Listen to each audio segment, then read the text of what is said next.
2025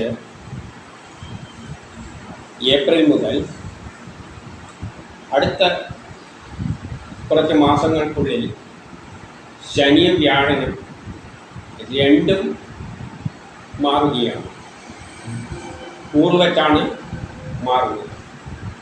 അപ്പോൾ അത് രണ്ടിൻ്റെയും മാറ്റം സാധാരണ ഫലം പറയുമ്പോൾ ഏറ്റവും അധികം പ്രാധാന്യം കൊടുക്കുന്ന രണ്ട് ഗ്രഹങ്ങളാണ് വ്യാഴനും ശനിയും. കാരണം ശനി ഒരു 2.5 വർഷത്തോളം ഒരു രാശിയിൽ നിൽക്കും, വ്യാഴം ഒരു വർഷത്തിൽ നിൽക്കും. അതുകൊണ്ട് അതിൻ്റെ ഫലം കുറേ കാലം ഉണ്ടാകും.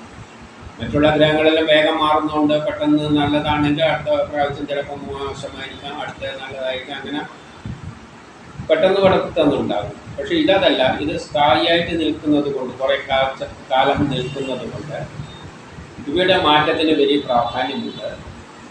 അത് ഏകദേശം 1-2 മാസം അടുപ്പിച്ച് രണ്ടും ഒന്നിച്ച് കൂറ് വെച്ച് മാറുകയാണ്.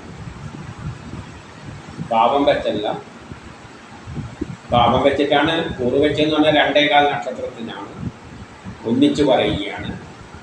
കുറച്ചുകൂടി സൂക്ഷ്മമായി പോകുമ്പോൾ നമ്മൾ ഓരോ നക്ഷത്രവും ഭാവം വെച്ചിട്ട് നോക്കിയിട്ട് തന്നെ ആ മാറ്റത്തെ പറ്റി പറയണം. അപ്പം ഭാവം വെച്ച് ചിന്തിക്കുമ്പോൾ മാറുന്നത് പല നക്ഷത്രക്കാർക്കും മാറുന്നതിൽ കുറച്ച് ദിവസങ്ങളോ മാസങ്ങളുടെ എല്ലാം വ്യത്യാസം ഉണ്ടാകും. അങ്ങനെ സൂക്ഷ്മമായി നോക്കുമ്പോൾ, അപ്പോൾ ഇവിടെ ആ സൂക്ഷ്മമായി നോക്കിയിട്ട് ഈ വ്യാഴനും ശനിയും മാറുന്നതനുസരിച്ച് 2025 ഫലം എങ്ങനെയായിരിക്കും എന്ന് പറയുകയാണ്. കാരണം ഏകദേശം അടുത്തടുത്ത മാസങ്ങളിലാണ് മാറുന്നത്. അതുകൊണ്ട് അവ രണ്ടും മാറുന്നതിന് അനുസരിച്ച് ഉള്ള ഫലം, ചിലവർക്ക് ഒന്ന് നല്ലയിടത്ത് ഒന്ന് മോശത്തിലേക്കായിരിക്കും പോവുക, ചിലവർക്ക് ചിലപ്പോൾ 2 നല്ലതിടത്തേക്ക് വന്നെന്ന് വരും, ചിലവർക്ക് 2 മോശത്തിലേക്ക് പോയെന്ന് വരും. അപ്പോൾ അതിൻ്റെ എഫക്റ്റ് കുറച്ച് അതിനനുസരിച്ച് വേരി ചെയ്യും. പക്ഷേ കൂറ് വെച്ചിട്ടുള്ള മാറ്റമല്ല പറയുന്നത്, ഓരോ നക്ഷത്രം എടുത്തിട്ടാണ് ഇവിടെ പറയുന്നത്. അതുകൊണ്ട് അത് കുറച്ചുകൂടി സൂക്ഷ്മമായിരിക്കും. അങ്ങനെ ഈ 2025, ഇനിയുള്ള 2025, കാരണം വ്യാഴം ഏകദേശം 1 വർഷത്തോളമാണ് നിൽക്കുന്നത്. ശനി എന്ന് പറഞ്ഞാൽ പിന്നെയും കുറേ കാലം നിൽക്കും. അപ്പോൾ ഈ 2025 ഇനിയുള്ള മാസങ്ങളുടെ ഫലമാണ് പറയാൻ പോകുന്നത്. അപ്പോൾ ഇത് പ്രധാനപ്പെട്ട 2 ഗ്രഹങ്ങളാണ്. അതുകൊണ്ട് ഇത് മാത്രമല്ല ഫലം തീരുമാനിക്കുന്നതെന്ന് മനസ്സിൽ വെച്ചോളണം. കാരണം ഒരാളുടെ ഫലം തീരുമാനിക്കുന്നത് അവരുടെ ഗ്രഹനിലയല്ലാതെ ഗ്രഹനിലയിലെ മറ്റുള്ള ഗ്രഹങ്ങളും എല്ലാം എടുത്തുകൊണ്ടാണ്. അല്ലാതെ വെറും ശനിയും വ്യാഴനും മാത്രം വെച്ചല്ല, മറ്റുള്ള ഗ്രഹങ്ങളും എല്ലാം സ്വാധീനിക്കുന്നുണ്ട്. അതുകൊണ്ട് ഇതേപോലെ 100% ഇതേപോലെ ആകുമെന്നൊന്നും ചിന്തിച്ചേക്കരുത്. അതുപോലെ തന്നെ പറയുന്നത് ഇംഗ്ലീഷ് മാസം വെച്ചാണ് പറയുന്നത്. മലയാള മാസവും ഇംഗ്ലീഷ് മാസവും തമ്മിൽ അല്പം കുറച്ച് വ്യത്യാസങ്ങളെല്ലാം ഉണ്ട്. യഥാർത്ഥത്തിൽ ജാതകം നോക്കുമ്പോൾ മലയാള രാശിചക്രം വെച്ചാണ് പറയുക. എന്നാലും നമ്മൾ ഫോളോ ചെയ്യുന്നത് ഇംഗ്ലീഷ് ജാനുവരി ഫെബ്രുവരി എന്നായതുകൊണ്ട് എളുപ്പം ഇംഗ്ലീഷ് വെച്ചിട്ട് പറയുന്നതാണ്. അപ്പോൾ ഏകദേശം ഇംഗ്ലീഷ് വെച്ചിട്ടാണ് ഇവിടെ പറയുന്നത്. അപ്പോൾ അതിൻ്റെ ഫലം ഇപ്പം ജാനുവരി എന്ന് പറഞ്ഞാൽ ആ ജാനുവരി 1 തൊട്ട് 31 വരെയൊന്നും കണക്കാക്കണ്ട. കുറച്ച് ദിവസം മുന്നോട്ടേക്കും പോകാം, അല്ലെങ്കിൽ കുറച്ച് ദിവസം പിന്നോട്ടേക്കും വരെ പോകാം, അങ്ങനെ ചിന്തിക്കണം. അല്ലാതെ ജാനുവരി ഫെബ്രുവരി അങ്ങനെ കൃത്യ ഡേറ്റ് വെച്ചൊന്നും ചിന്തിക്കേണ്ട ആവശ്യമില്ല. ചിലവർക്ക് ജാനുവരി ഡിസംബർ പകുതിക്ക് ശേഷം ചിലപ്പം ആ ഫലങ്ങൾ ഉണ്ടായിരുന്നു വരും. ചിലവർക്ക് ജാനുവരി കഴിഞ്ഞ് ഫെബ്രുവരിയുടെ ആദ്യ ഭാഗത്തായിരിക്കും ഫലം. ഏകദേശം അറൗണ്ട് ആ ജാനുവരി ഫെബ്രുവരി ആ നേരത്തിലാണ് ഇവിടെ പറയുന്നത്. പക്ഷേ മലയാളം വെച്ച് പറയുകയാണെങ്കിൽ ഇപ്പം മേടം ഇടമെന്നെല്ലാം പറയുകയാണെങ്കിൽ കുറച്ചും കൂടി,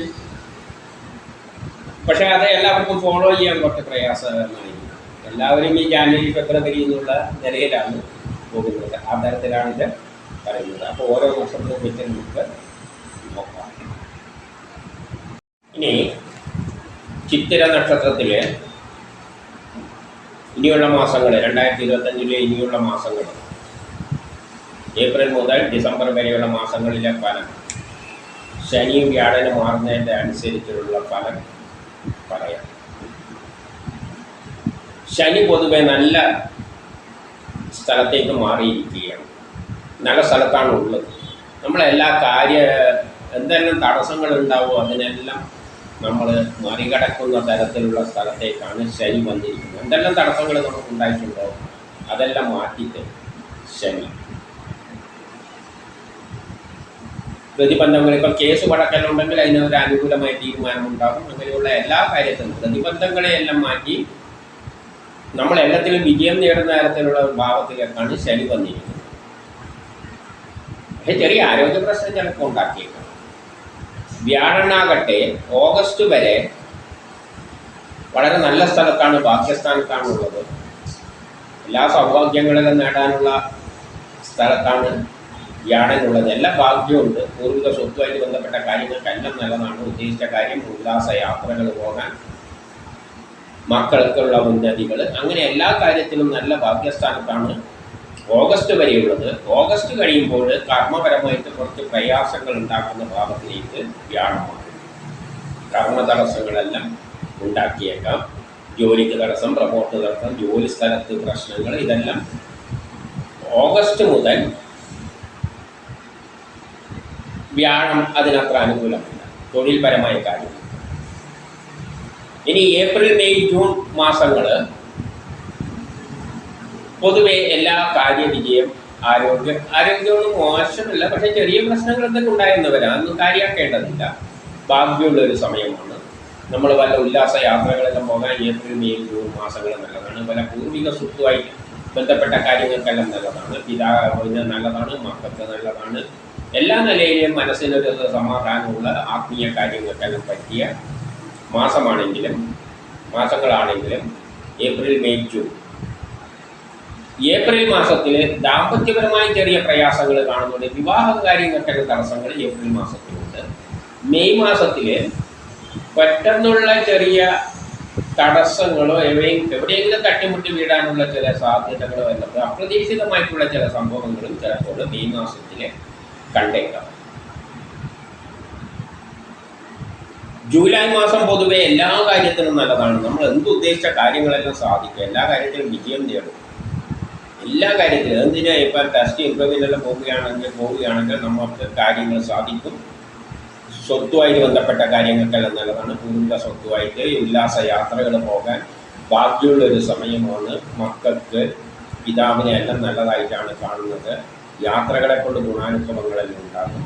ജോലി കിട്ടാം, പ്രമോഷൻ കിട്ടാം, പുതിയ കർമ്മങ്ങളെല്ലാം ഏറ്റെടുക്കാൻ പറ്റിയ നല്ലൊരു മാസമാണ് ജൂലൈ. ഓഗസ്റ്റ് മാസം അതുപോലെ തന്നെ കാര്യവിജയം, എല്ലാ കാര്യത്തിലും കാര്യമെല്ലാം വിജയം. ബിസിനസ്സിനുള്ള നല്ലതാണ്. വിദേശവുമായിട്ട് ബന്ധപ്പെട്ട കാര്യങ്ങൾക്ക് നല്ലതാണ്. ഷെയർ മാർക്കറ്റ് നിക്ഷേപിക്കാൻ നല്ലതാണ്. പൊതുപ്രവർത്തനങ്ങൾക്കെല്ലാം പറ്റിയതാണ്. സമൂഹത്തിലൊരു അംഗീകാരമെല്ലാം കിട്ടും. കിട്ടേണ്ട പണം എളുപ്പത്തിൽ കിട്ടും. സഹോദരാദികൾക്കെല്ലാം നല്ലതാണെങ്കിലും തൊഴിൽപരമായിട്ട് അത്ര നല്ലതല്ല. ജോലിക്ക് തടസ്സം, പ്രമോട്ട് തടസ്സം, ജോലി സ്ഥലത്ത് പ്രശ്നങ്ങളെല്ലാം ഉണ്ടാക്കി വെക്കണം. സെപ്റ്റംബർ, ഒക്ടോബർ മാസങ്ങളിൽ കാര്യവിജയം, ആരോഗ്യമെല്ലാം കാണുന്നുണ്ട്. എല്ലാ കാര്യത്തിലും വിജയം നേടുന്നതാണെങ്കിലും എന്തിനിറങ്ങി തിരിച്ചാൽ അതിലെല്ലാം വിജയം നേടും. പക്ഷേ തൊഴിൽപരമായിട്ട് അത്ര നല്ലതല്ല. ജോലിക്ക് തടസ്സം, പ്രമോട്ട് തടസ്സം, ജോലി സ്ഥലത്തെ പ്രശ്നങ്ങളെല്ലാം കാണുന്നുണ്ട്.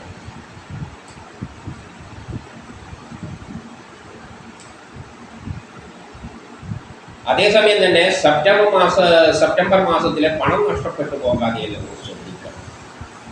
ചിലപ്പോൾ പണം കൊടുത്താൽ ചിലപ്പോൾ തിരിച്ചു കിട്ടാതെ അങ്ങനെയുള്ള സാധ്യതകൾ സെപ്റ്റംബറിലുണ്ട്. ഒക്ടോബറിൽ ചെറിയ ആരോഗ്യ പ്രശ്നത്തിനും സാധ്യത കാണുന്നുണ്ട്. നവംബർ മാസം കാര്യവിജയം കാണുന്നുണ്ട്. എല്ലാ കാര്യത്തിലും എന്തിനു ഇറങ്ങി തിരിച്ചാലും കാര്യവിജയം ഉണ്ടാകും. ഇപ്പോൾ കേസ് വഴക്കലുള്ള അനുകൂലമായ തീരുമാനം ഉണ്ടാകും. ടെസ്റ്റ് ഇൻ്റർവ്യൂവിന് മുമ്പ് നല്ല വിജയം പ്രതീക്ഷിക്കാം. പക്ഷേ തൊഴിൽപരമായിട്ട് അത്ര നല്ലതല്ല. ജോലി സ്ഥലത്തെ പ്രശ്നങ്ങളും തടസ്സങ്ങളും, കുടുംബ പ്രശ്നങ്ങൾ, സാമ്പത്തിക പ്രശ്നങ്ങൾ, വിദ്യാഭ്യാസ തടസ്സങ്ങളെല്ലാം ഇതിൻ്റെ കൂട്ടത്തിൽ കാണുന്നുണ്ട്. ഡിസംബർ മാസം കേസ് വഴക്കലുണ്ടെങ്കിൽ അനുകൂലമായ തീരുമാനമുണ്ടാകും. ആരോഗ്യപരമായിട്ട് നല്ലതാണ്. ടെസ്റ്റ് ഇൻ്റർവ്യൂ പോലെയുള്ള നല്ലതാണ്. മത്സര പരീക്ഷകളിൽ വിജയിക്കും. സഹോദരാദികൾക്കെല്ലാം നല്ലതാണ്. എല്ലാ കാര്യത്തിലും വിജയം നേടുന്നതാണെങ്കിലും തൊഴിൽപരമായിട്ട് അത്ര നല്ലതല്ല ഡിസംബർ മാസം. ജോലിക്ക് തടസ്സം, പ്രമോഷൻ തടസ്സം, ജോലി സ്ഥലത്ത് പ്രശ്നങ്ങളെല്ലാം ഉണ്ടാക്കിയേക്കാം. ഇതാണ് ചിത്തിര മാസക്കാർക്ക് ചിത്തിര നക്ഷത്രത്തിൽ ജനിച്ചവർക്കുള്ള ഫലം.